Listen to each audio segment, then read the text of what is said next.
Hi, welcome back to my garden. During the week, I was watching a very interesting short film on a YouTube channel, which I'd like to think is called The Modern Intuitionist. So I'd like to think because I didn't do any research, I never really do, and it's all a bit off the cuff, and it might actually be called something completely different. Channel looks at ideas, at least the films that I've watched so far, generated by the great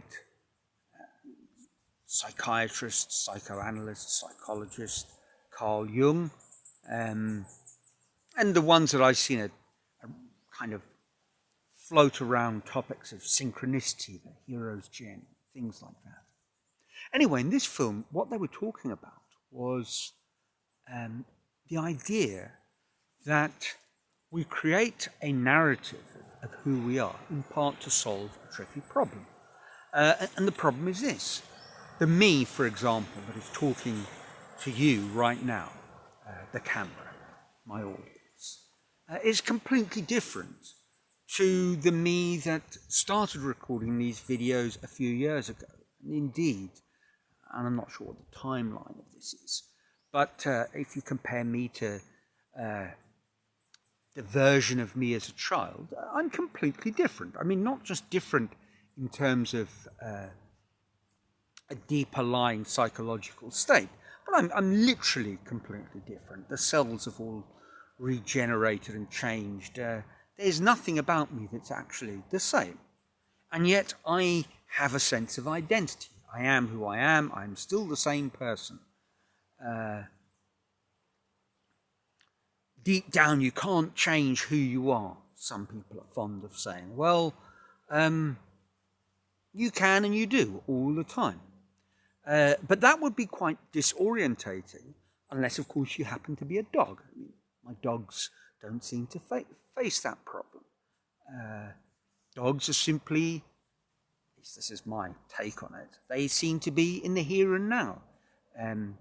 Does my lovely dog Robita have some kind of notion of who Robita was way back then? I mean, instinctively, there is a story that I could tell, but it's not a story that she's telling. She's just being herself today, following her instincts. She loves rolling over and having her tummy tickled, but at a certain point she'll just stop and charge off chasing a lizard. I mean, that's what dogs are like. They have no need of this personal narrative. But we really do need it, and we're heavily invested in it. And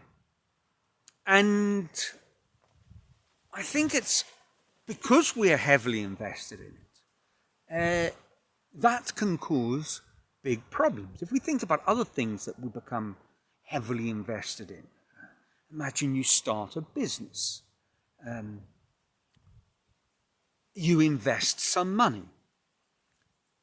And at a certain point, things aren't going well, and you fall into that psychological trap of trying to win back your losses.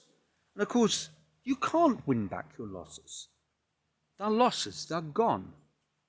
The business is simply what it is right now.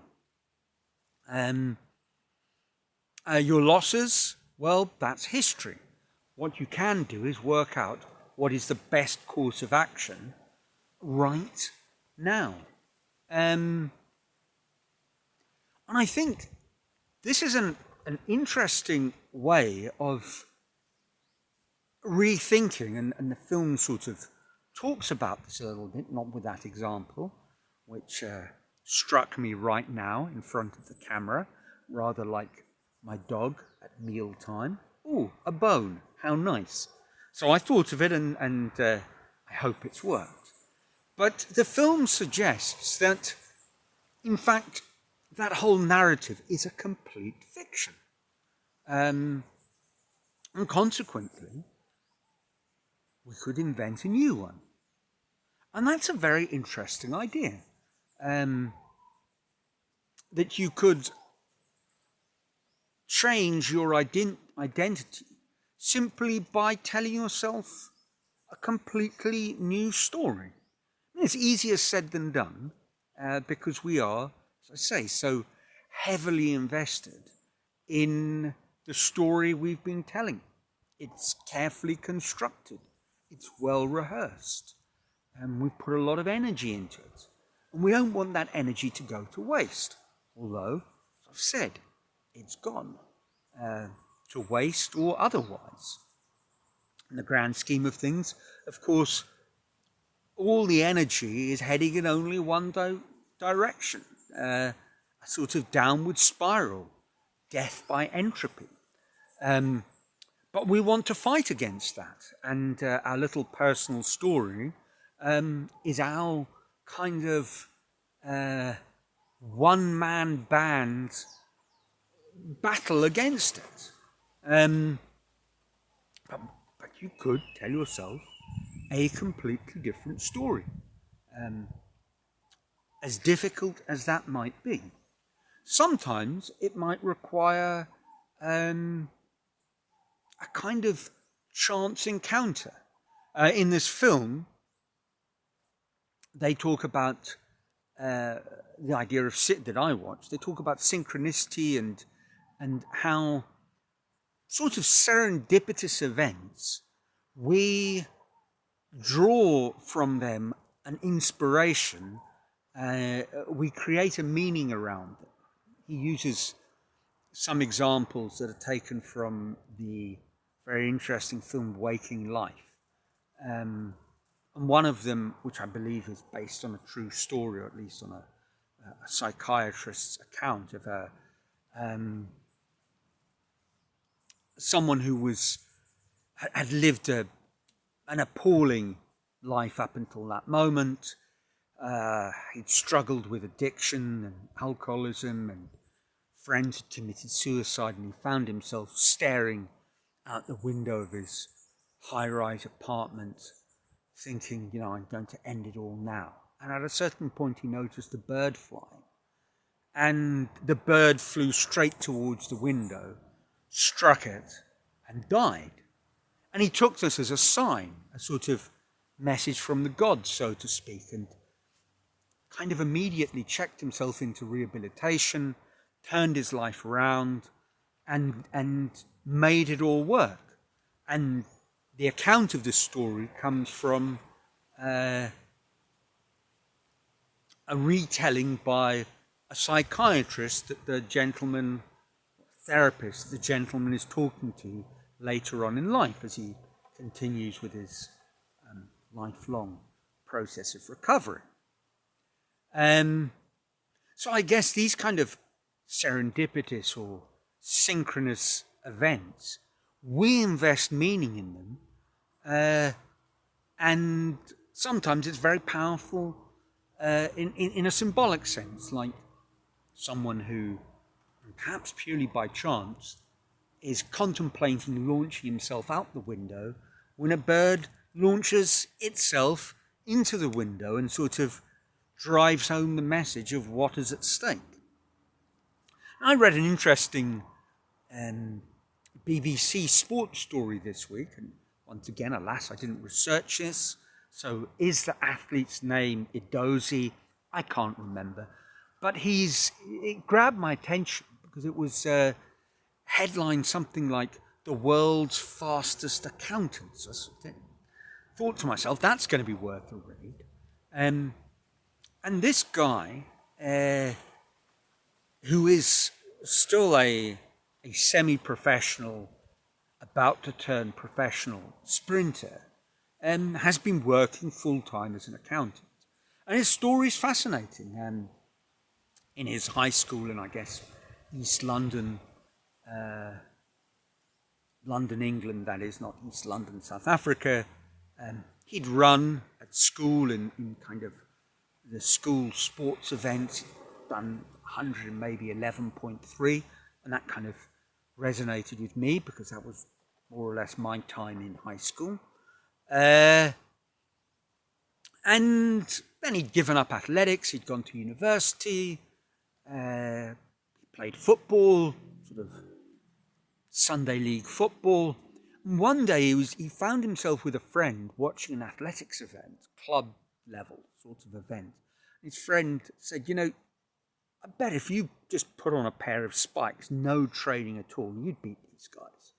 And for some reason he thought, okay, I'm game for that. And so he got a pair of spikes, went to local athletics club. He was 25, 26.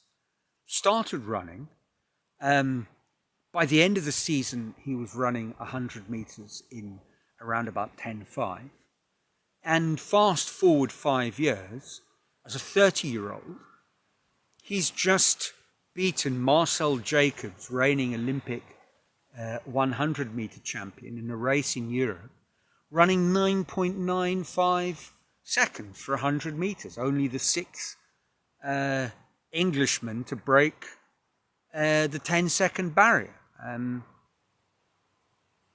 so it's sort of, again, a chance event that forced him into suddenly telling himself a completely new story. That he wasn't an accountant who enjoyed sports and played football on a Sunday. He was an accountant to pay the rent, to fulfill that purpose and function in life, while he pursued his real mission, which was to become a professional athlete.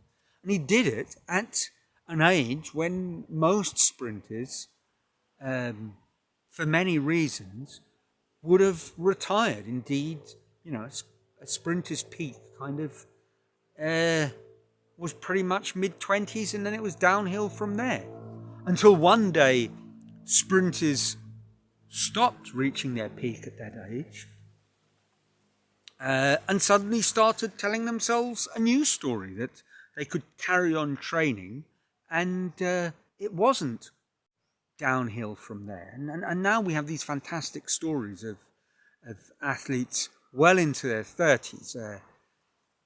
Shelly-Ann Price, the Jamaican queen of 100 meters, not only a senior athlete well into her 30s, but she's had children and the rest of it. And she's completely rewritten the script of what is possible. So those were some thoughts floating around this week, and it does beg the question for all of us: what are the narratives that we are living our lives by, and to what extent could we just tear them up and not just redraft, but start a completely new story? And perhaps some of what I've been talking about with this mastery of self-actualization requires small, very gentle steps that incrementally will add up to something fantastic. But perhaps what is also required is investing in something